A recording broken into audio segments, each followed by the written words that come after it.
Hi, welcome back to my YouTube channel. Today I'm going to make a top 8 of the pens that impressed me in the first half of 2019. It is a 8 pen list because I thought it would be a 9 pen list, but the 9th pen failed on me. And I'm talking about this Lamy 2000 Steel. This pen, I let it fall on the floor inside a leather pouch and it broke. This pen would be in a high position in this ranking if it didn't break.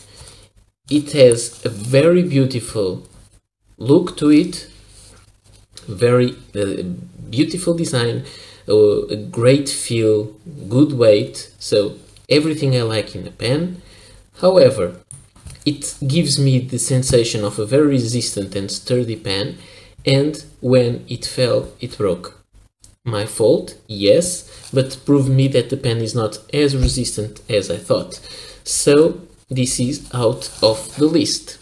But starting in the bottom place of the list, so in the place number 8, we have this pen. And this is an unlikely pen to be on this list because it is a Chinese pen. And it is a Waterman M6. And this is the tiger texture. It is made of wood, which is uncommon for me to like so much of a pen made of wood. Beautiful texture, beautifully made, very well finished. The pen behaves very well. It has a big nib. The nib is a Waterman proprietary nib, which is something that I like, and the nib is real smooth. It is a great pen to write with and to hold. So it deserved to enter this top 8. The next place, the place number 7, goes to the Waterman Exception Night and Day.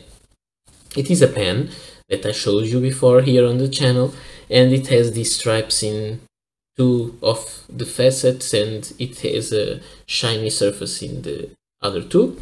It's a very beautiful pen. The strongest points of this pen are the design and the weight. It is very heavy pen. It has a nice design, very original one, and it has this interesting thing that is the bayonet way of putting the section into the nib, into the barrel, which I find very interesting and a very nice touch. Also, the nib is made of gold and it is a beautiful nib, in my opinion.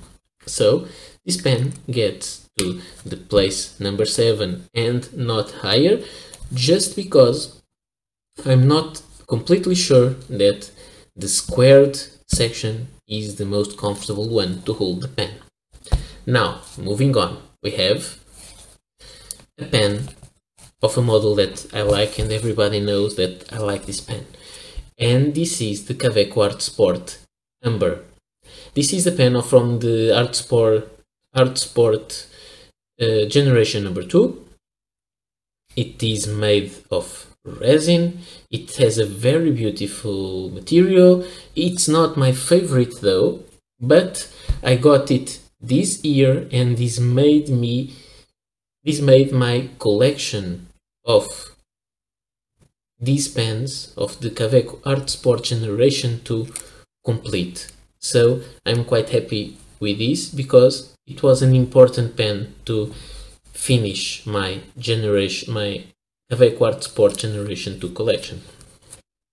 Then we move into the 5th place, and the 5th place belongs to Visconti, and this is the Visconti Breeze in lime green.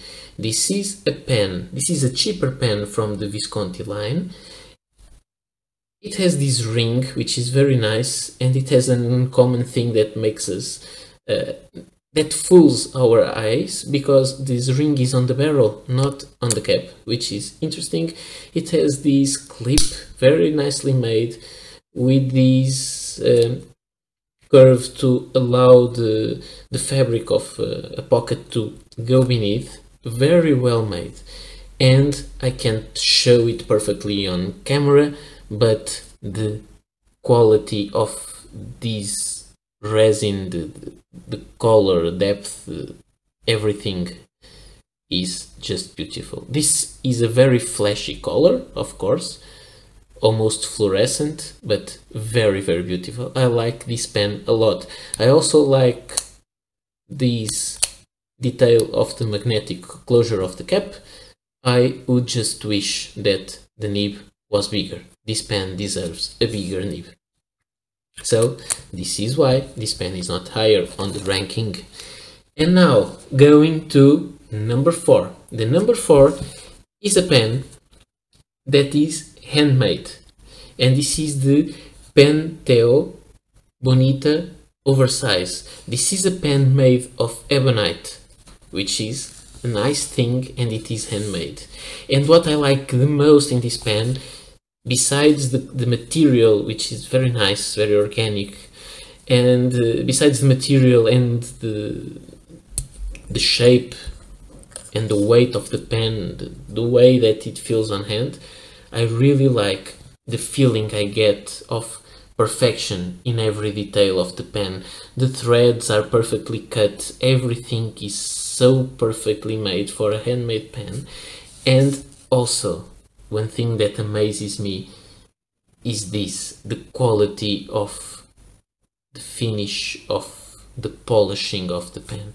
This has almost a mirror finish, and I love when a producer, in this case someone that makes the pens with in a manual way, I like when the pens come this perfect with such a care in their construction. And this pen is meant to be eyedroppered, but it has an advantage for me. It also takes international cartridges or converter, which is nice because I don't like eyedroppers that much. And then we go on to the Leonardo. And this is the Leonardo Officina Italiana Momento Zero Pietra Marina. Sorry for speaking so quickly. I'm not trying to fake an Italian accent.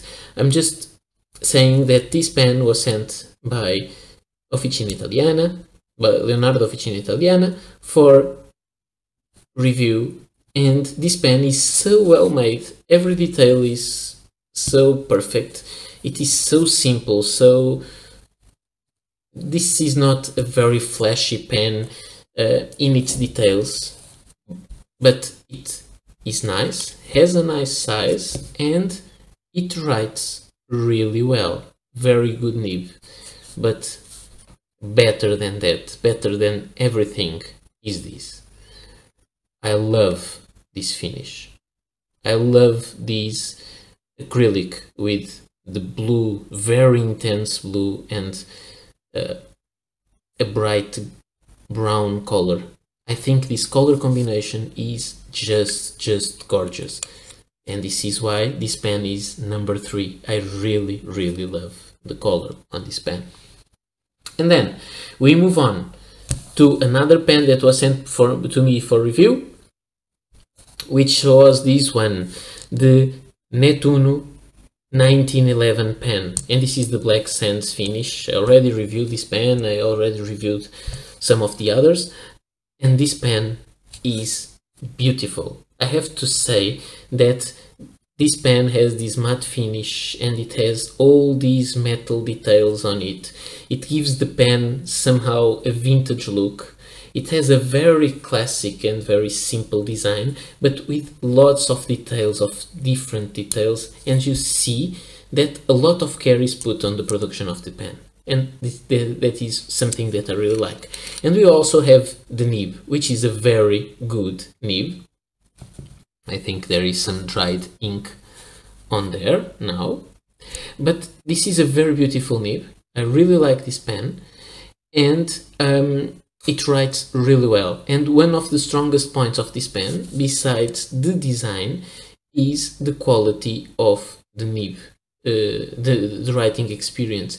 The nib has some feedback, and the feedback of this nib is really great. I really like it, and this pen deserves to be used for a long time in long writing sessions because it really is a very well-made pen. So this pen goes to number 2. And now, which pen is number 1? The number 1 for me is a pen that is a vintage pen, so it's a bit different from all the others that are here, and it's this one, the Aurora 88.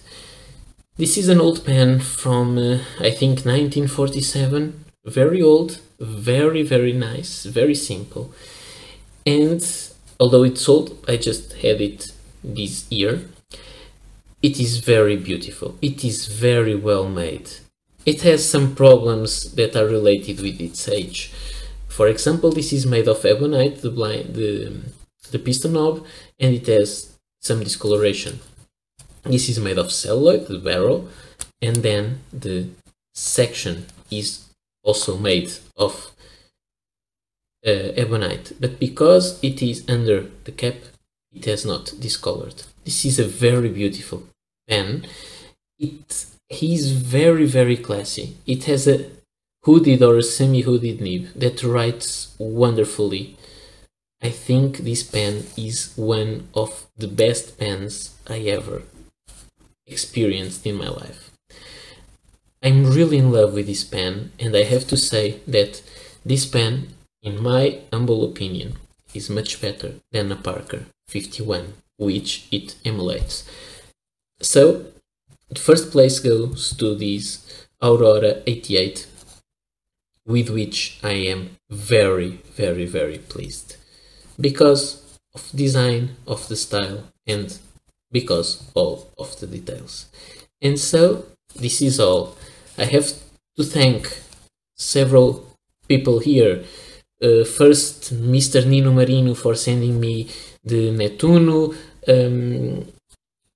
also Salvatore for sending me the Leonardo Officina Italiana Momento Zero, the Mircea for sending me Penteo, and also Appleboom for providing the Visconti for review purposes. So this is all for today. I hope you liked this video. I hope you find it useful, and let me ask you, if it was your choice, which pens or which order would you choose for this list? I hope you liked the video. Please don't forget to subscribe and to keep coming back for more videos like this. See you next time. Bye.